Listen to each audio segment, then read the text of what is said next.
उसे member portal पर भी उपलब्ध करा दिया जाएगा। माननीय वित्त मंत्री जी,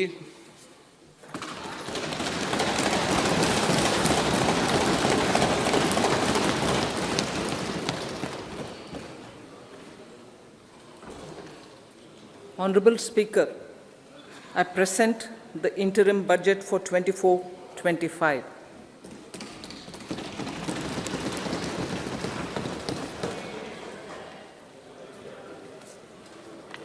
The Indian economy has witnessed profound positive transformation in the last 10 years.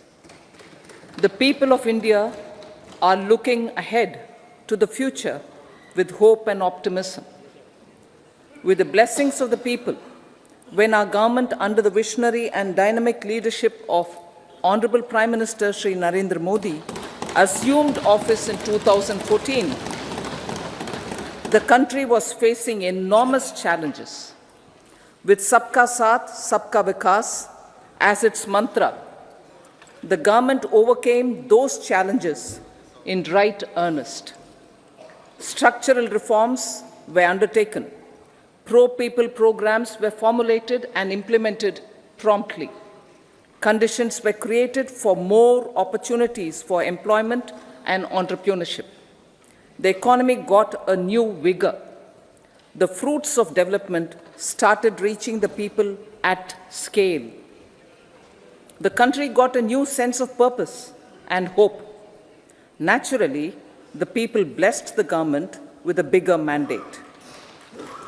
In the second term, our government, under the leadership of Honorable Prime Minister, doubled down on its responsibilities to build a prosperous country with comprehensive development of all people and all regions.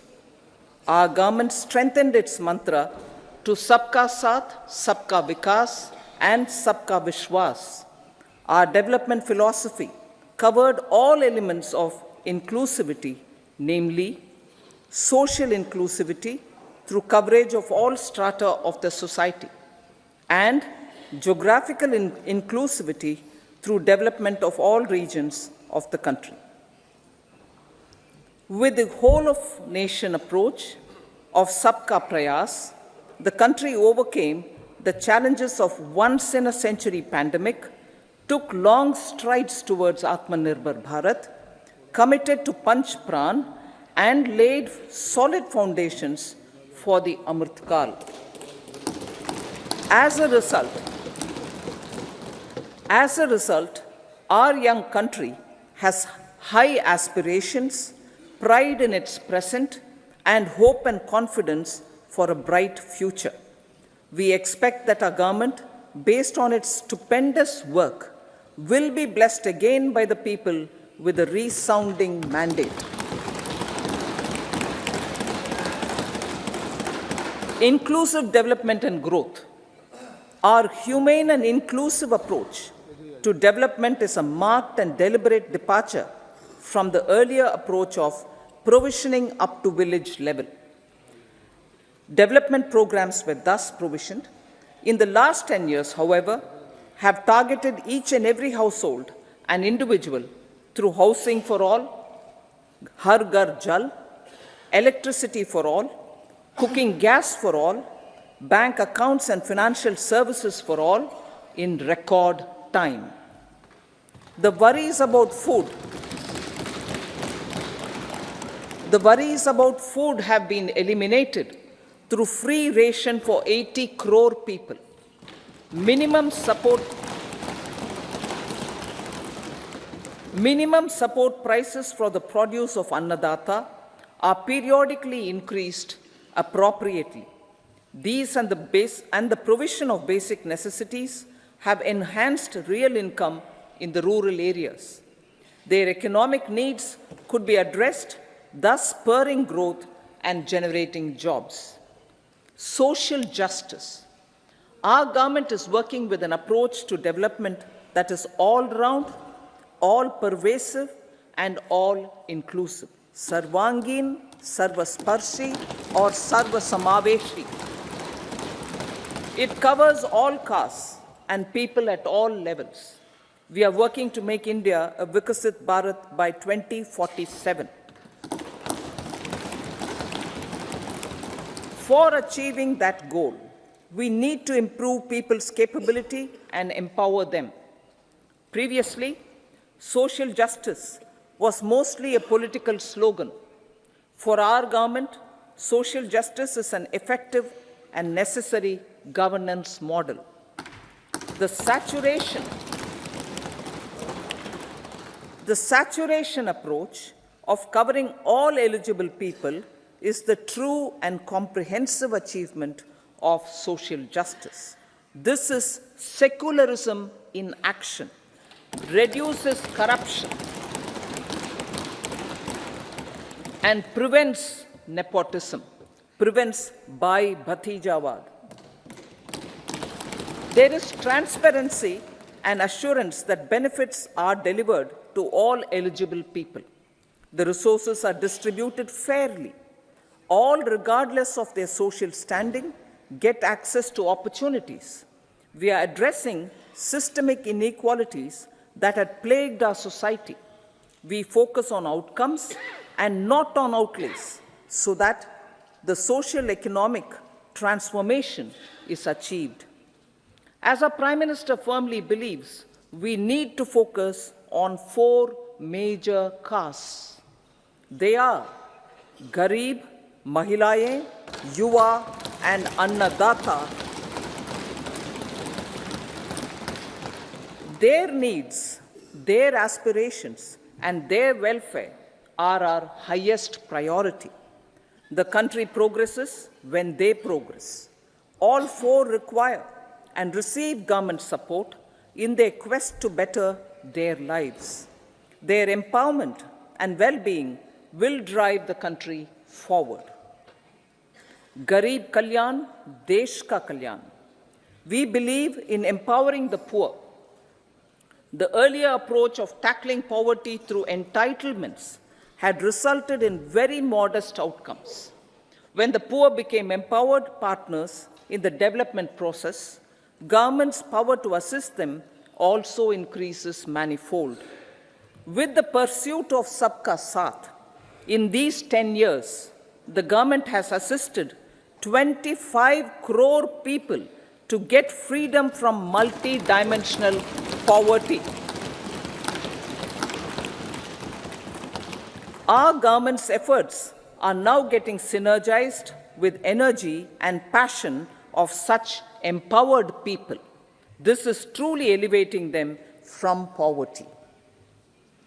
Direct benefit transfer of 34 lakh crore rupees from the government using PM Jan Dhan accounts has led to savings of 2.7 lakh crores of rupees for the government.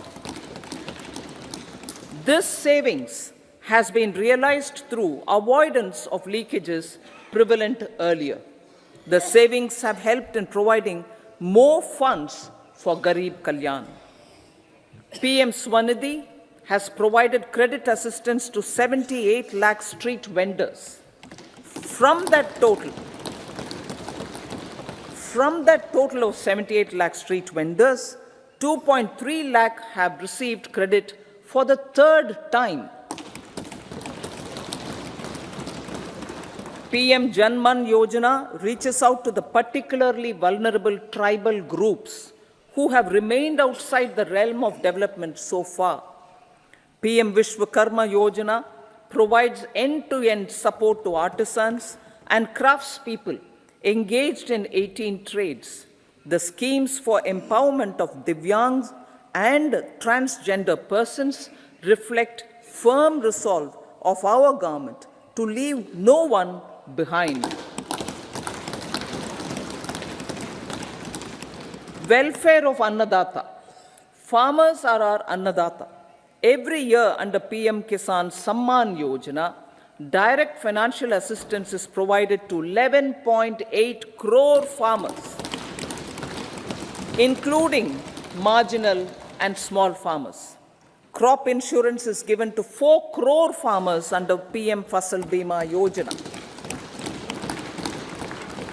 These besides several other programs, are assisting Annadata in producing food for the country and for the world. Electronic National Agricultural Market has integrated 1,361 mandis and is providing services to 1.8 crore farmers with trading volume of 3 lakh crores of rupees. The sector is poised for inclusive, balanced, higher growth and productivity. These are facilitated from farmer-centric policies, income support, coverage of risks through price and insurance support, promotion of technologies and innovations through startups. Empowering the Amrit PD, the Yuva. Our prosperity depends on adequately equipping and empowering the youth. The National Education Policy 2020 is ushering the transformational reforms. PM Schools for Rising India, PM Shri, are delivering quality teaching and nurturing holistic and well-rounded individuals. The Skill India mission has trained 1.4 crore youth, upskilled and reskilled 54 lakh youth, and established 3,000 new ITIs. A large number of institutions of higher learning, namely 7 IITs, 16 triple ITs, 7 IIMs, 15 AIMS, and 390 universities have been set up. PM Mudra Yojana has sanctioned 43 crore loans aggregating to 22.5 lakh crores of rupees for entrepreneurial aspirations of our youth. Besides that, Fund of Funds, Startup India, and Startup Credit Guarantee schemes are assisting our youth. They are also becoming Rozgar Data. The country is proud of our youth scaling new heights in sports.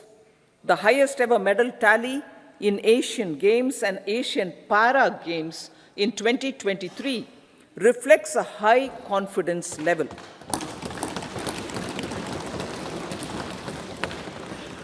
Chess prodigy and our #1 ranked player Pragyananda put up a stiff fight against the reigning world champion Magnus Carlsen in 2023. Today, India has over 80 chess grandmasters compared to little over 20 in 2010. Momentum for Nari Shakti. The empowerment of women through entrepreneurship, ease of living, and dignity for them has gained momentum in these 10 years.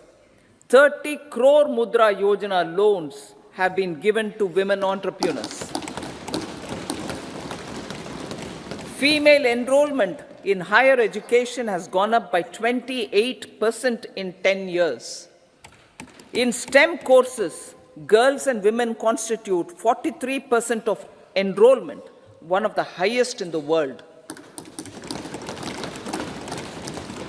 All these measures are getting reflected in the increasing participation of women in workforce. Making triple talaq illegal, reservation of 1/3 seats for women in the Lok Sabha and state assemblies, and giving over 70% houses under PM Awas Yojana in rural areas to women, and giving over 70% houses under PM Awas Yojana in rural areas to women as sole or joint owners have enhanced their dignity. Exemplary track record of governance, development, and performance. Besides delivering on high growth in terms of gross domestic product, the government is equally focused on a more comprehensive GDP, that is, governance, development, and performance. Our government has provided transparent, accountable, people-centric, and prompt, trust-based administration with citizen-first and minimum government, maximum governance approach. The impact of all-round development is discernible in all sectors. There is macroeconomic stability, including in the external sector. Investments are robust. The economy is doing well. People are living better and earning better, with even greater aspirations for future. Average real income of the people has increased by 50%. Inflation is moderate. People are getting empowered, equipped, and enabled to pursue their aspirations. There is effective and timely delivery of programs and of large projects. Economic management. The multi-pronged economic management over the past 10 years has complemented people-centric, inclusive development. Following are some of the major elements. 1. All forms of infrastructure, physical, digital, or social, are being built in record time.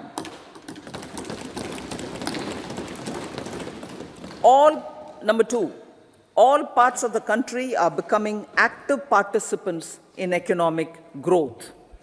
Number 3, digital public infrastructure, a new factor of production as if in the 21st century, is instrumental in formalization of the economy.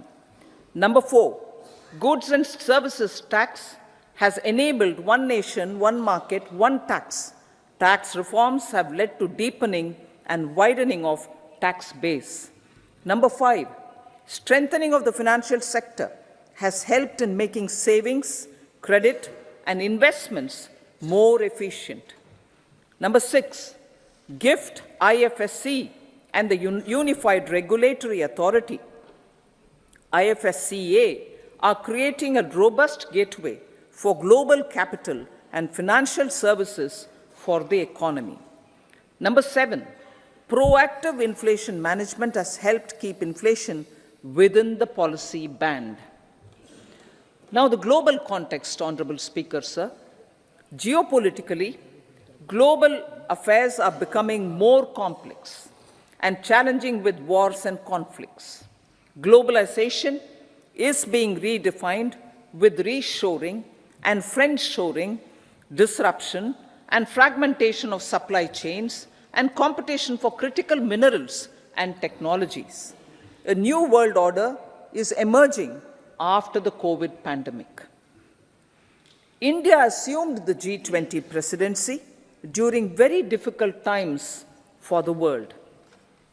The global economy was going through high inflation, high interest rates, low growth, very high public debt, low trade growth, and climate changes. The pandemic has led to a crisis of food, fertilizer, fuel, and finances for the world, while India successfully navigated its way. The country showed the way forward and built consensus on solutions for those global problems. The recently announced India-Middle East-Europe economic corridor is a strategic and economic game changer for India and others. In the words of Honorable Prime Minister, the corridor, and I quote, will become the basis of world trade for hundreds of years to come, and history will remember that this corridor was initiated on Indian soil, unquote. Vision for Vikasit Bharat. Our vision for Vikasit Bharat is that of prosperous Bharat in harmony with nature, with modern infrastructure, and providing opportunities for all citizens and all regions to reach their potential. With confidence arising from strong and exemplary track record of performance and progress, earning Sabka Vishwas the next 5 years will be years of unprecedented development and golden moments to realize the dream of developed India by 2047. The trinity of demography, democracy, and diversity, backed by Sabka Prayas, has the potential to fulfill aspirations of every Indian. As Honorable Prime Minister in his Independence Day address to the nation mentioned, I quote, "There is no dearth of opportunities, as many opportunities as we want. The country is capable of creating more opportunities. Sky is the limit," unquote. Strategy for Amrit Kal. Our government will adopt economic policies that foster and sustain growth, facilitate inclusive and sustainable development, improve productivity, create opportunities for all, help them enhance their capabilities, and contribute to generation of resources to power investments and fulfill aspirations. Guided by the principle, reform, perform, and transform, the government will take up next generation reforms and build consensus with the states and stakeholders for effective implementation. It is an important policy priority for our government to ensure timely and adequate finances, relevant technologies, and appropriate training for the micro, small, and medium enterprises, MSMEs, to grow and also compete globally. Orienting the regulatory environment to facilitate their growth will be an important element of this policy mix. Aligning with the Panchamrit goals, our government will facilitate sustaining high and more resource-efficient economic growth. This will work towards energy security in terms of availability, accessibility, and affordability. For meeting the investment needs, our government will prepare the financial sector in terms of size, capacity, skills, and regulatory framework. Aspirational Districts Program. Our government stands ready to assist the states in faster development of aspirational districts and blocks, including generation of ample economic opportunities. Development of the East. Our government will pay utmost attention to make the eastern region and its people a powerful driver of India's growth. PM Awas Yojana Gramin. Despite the challenges due to COVID, implementation of PM Awas Yojana Gramin continued, and we are close to achieving the target of 3 crore houses. 2 crore more houses will be taken up in the next 5 years to meet the requirement arising from increase in the number of families. Rooftop solarization and Muft Bijli. Through rooftop solarization, 1 crore households will be enabled to obtain up to 300 units free electricity every month. This scheme follows the resolve of Honorable Prime Minister on the historic day of consecration of Sri Ram Mandir in Ayodhya. Following benefits are expected. Savings up to 15 to 18,000 rupees annually for households from free solar electricity and selling the surplus to the distribution companies. Charging of electric vehicles. Entrepreneurship opportunities for a large number of vendors for supply and installation. Employment opportunities for the youth with technical skills in manufacturing, installation, and maintenance. Housing for middle class. Our government will launch a scheme to help deserving sections of the middle class, and I quote from Honorable Prime Minister's words, living in rented houses or slums or chawls and unauthorized colonies, unquote, to buy or build their own houses.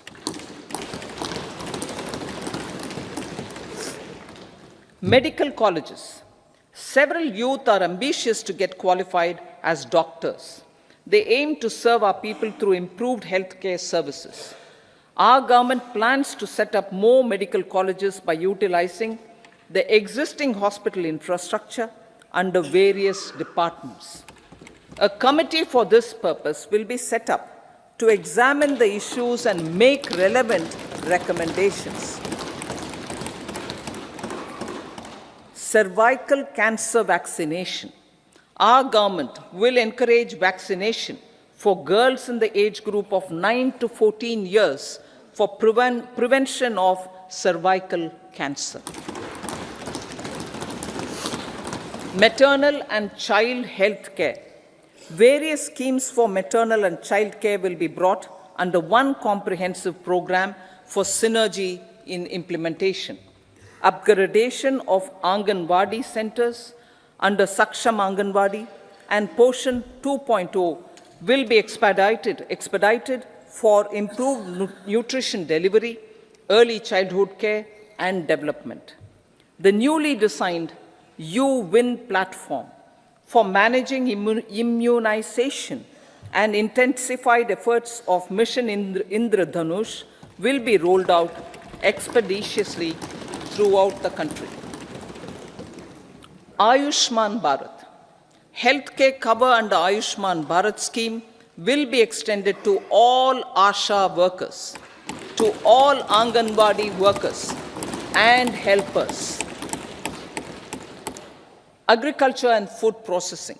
The efforts of value addition in agriculture sector and boosting farmers' incomes will be stepped up. Pradhan Mantri Kisan Sampada Yojana has benefited 38 lakh farmers and generated 10 lakh employment. Pradhan Mantri Formalization of Micro Food Processing Enterprises Yojana has assisted 2.4 lakh SHGs and 60,000 individuals with credit linkages. Other schemes are complementing the efforts for reducing post-harvest losses and improving productivity and incomes. For ensuring faster growth of the sector, our government will further promote private and public investment in post-harvest activities, including aggregation, modern storage, efficient supply chains, primary and secondary processing and marketing and branding. Nano DAP. After the successful adoption of nano urea, application of nano DAP on various crops will be expanded in all agroclimatic zones. Atmanirbhar Oil Seeds Abhiyan. Building on the initiative announced in 2022, a strategy will be formulated to achieve Atmanirbharta for oil seeds such as mustard, groundnut, sesame, soya bean, and sunflower. This will cover research for high-yielding varieties, widespread adoption of modern farming techniques, market linkages, procurement, value addition, and crop insurance. Dairy development. A comprehensive program for supporting dairy farmers will be formulated. Efforts are already on to control foot and mouth disease. India is the world's largest milk producer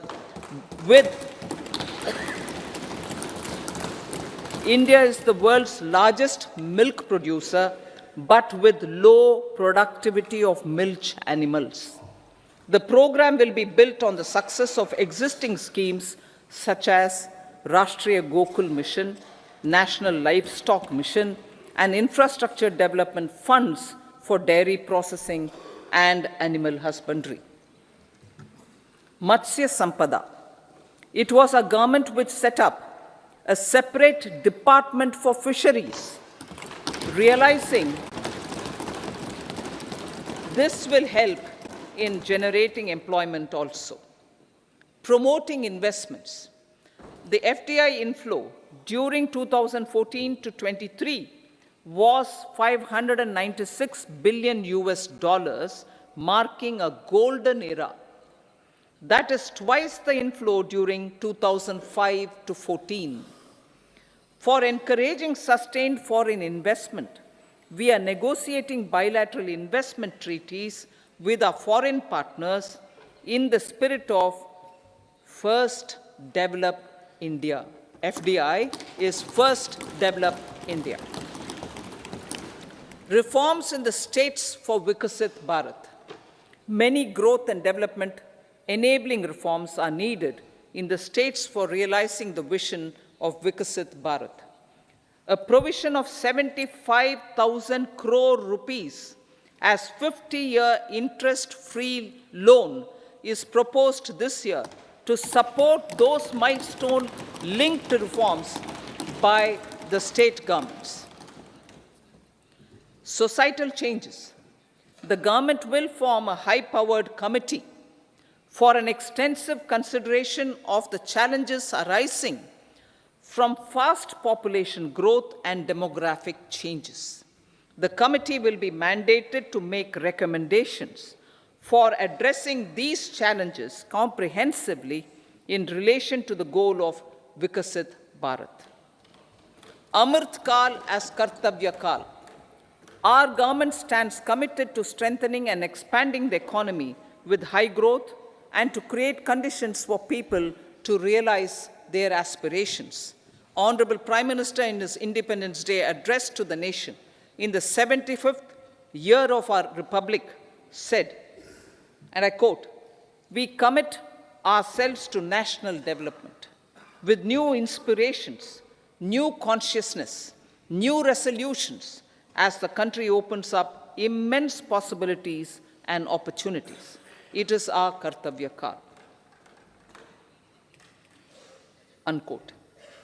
Every challenge of the pre-2014 era was overcome through our economic management and our governance. These have placed the country on a resolute path of sustained high growth. This has been possible through right policies, true intentions, and appropriate decisions. In the full budget in July, Honorable Speaker, our government will present a detailed roadmap for our pursuit of Vikasit Bharat.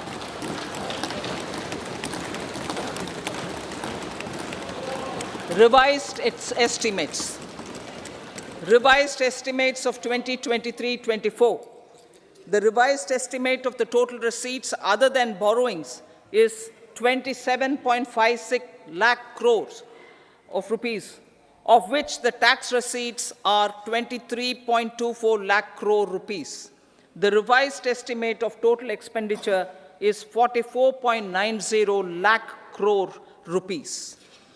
The revenue receipts at 30.3 lakh crore rupees are expected to be higher than the budget estimate, reflecting strong growth momentum and formalization in the economy. The revised estimate of the fiscal deficit is 5.8% of GDP, improving on the budget estimate, notwithstanding moderation in the nominal growth estimates. Budget estimates for 2024-25. Coming to the year 2024-25, the total receipts other than borrowings and total expenditure are estimated at 30.80 and 47.66 lakh crore rupees respectively. The tax receipts are estimated at 26.02 lakh crore rupees. The scheme of 50-year interest-free loan for capital expenditure to states will be continued this year with an outlay of 1.3 lakh crore rupees. We continue on the path of fiscal consolidation as announced in my budget speech of 2021-22, to reduce fiscal deficit below 4.5% by 25-26. The fiscal deficit in 2024-25 is estimated to be 5.1% of GDP, adhering to that path. So the gross and net market borrowings through dated securities during 24-25 are estimated at 14.13 lakh crore rupees and 11.75 lakh crore respectively. Both will be less than that in 23-24. Now that the private investments are happening at scale, the lower borrowings by the central government will facilitate larger availability of credit for the private sector. Vote on account. I'll be seeking vote on account approval of the Parliament through the appropriation bill for a part of the financial year 2024-25. I will now move to Part B. Honorable Speaker, sir, over the last 10 years, the direct tax collections have more than trebled and the return filers swelled 2.4 times. I would like to assure the taxpayers that their contributions have been used wisely for the development of the country and welfare of its people. I appreciate the taxpayers for their continued support. The government has reduced and rationalized tax rates.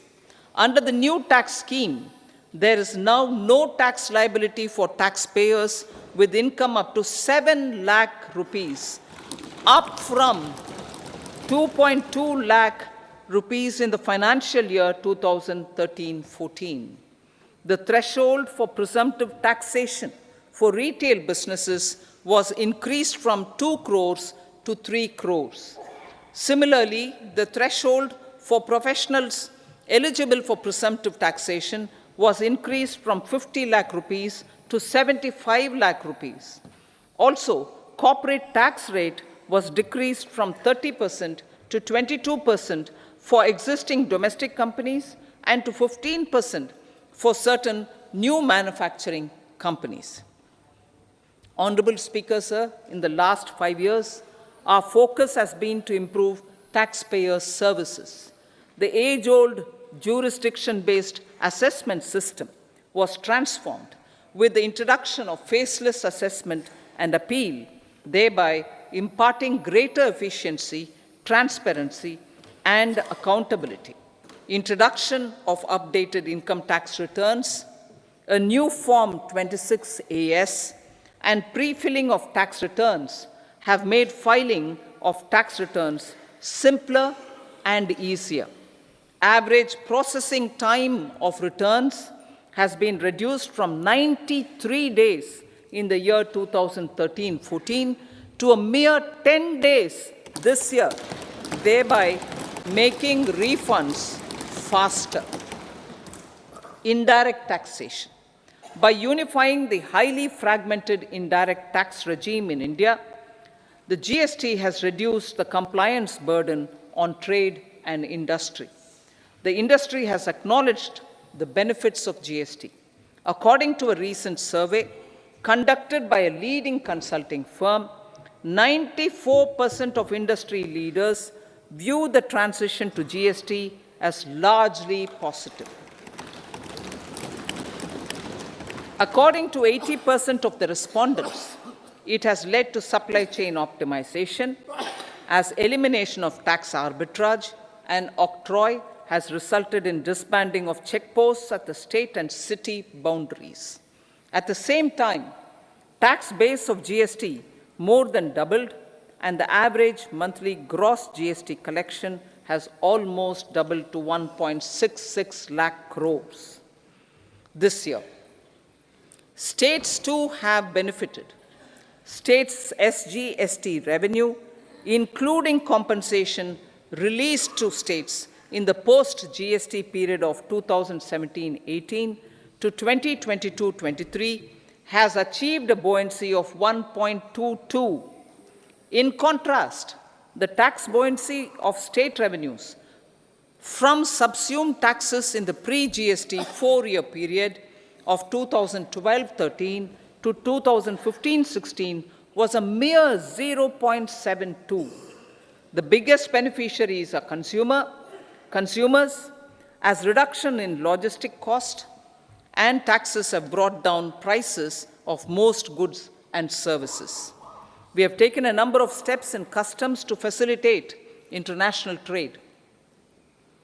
As a result, the import release time declined by 47% to 71 hours at inland container depots, by 28% to 44 hours at air cargo complexes, and by 27% to 85 hours at seaports over the last 4 years since 2019, when the national time release studies were first started. Tax proposals. As for tax proposals, in keeping with the convention, I do not propose to make any changes relating to taxation and propose to retain the same tax rates for direct and indirect taxes, including import duties.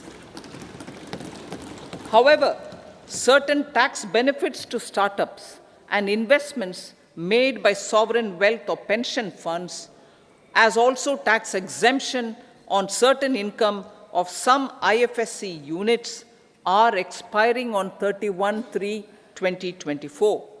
To provide continuity in taxation, I propose to extend the date to 31/3/2025. Moreover, in line with our government's vision to improve ease of living and ease of doing business, I wish to make an announcement to improve taxpayer services.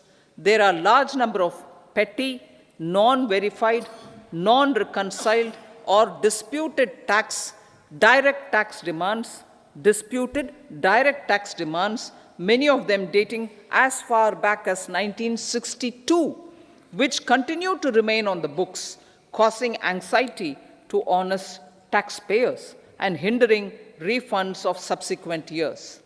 Honorable Speaker, sir, I propose to withdraw such outstanding direct tax demands up to 25,000 rupees pertaining to the period up to financial year 2009-10 and up to 10,000 rupees for financial years 2010-11 to 2014-15.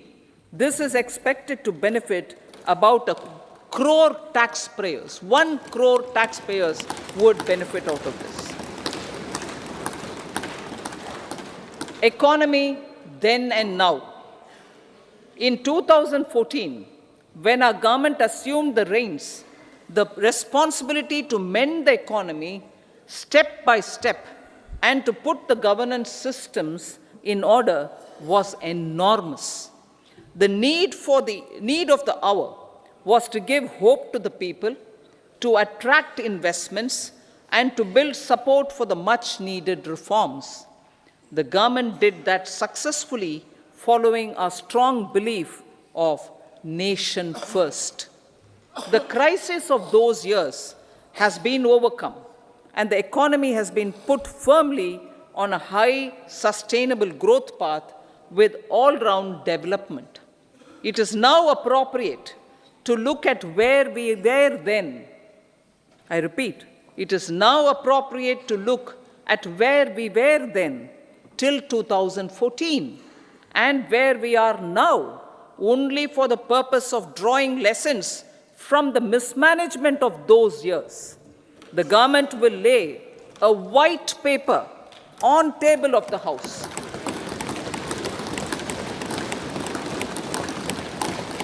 The exemplary track record of governance, development, and performance, effective delivery, and Jan Kalyan has given the government trust, confidence, and blessings of the people to realize whatever it takes.